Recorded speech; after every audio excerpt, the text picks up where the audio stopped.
Este ano o voluntariado social tivo que adaptarse ás necesidades da cidadanía xurdidas polos efectos da pandemia.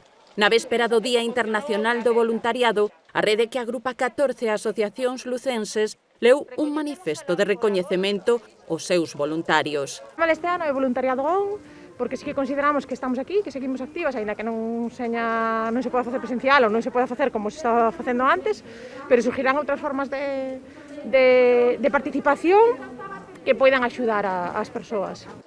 Un labor solidario o que o COVID puxo freo. Hai un voluntariado mellor máis online ou máis digital, hai un voluntariado que sigue sendo persoal, que se sigue traballando.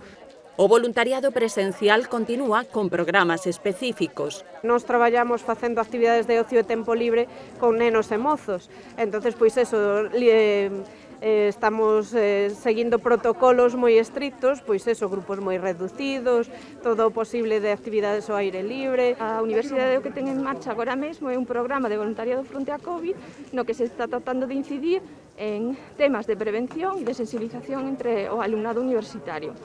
Parabéns a estas persoas que dedican parte do seu tempo aos demais para mellorar as súas condicións de vida.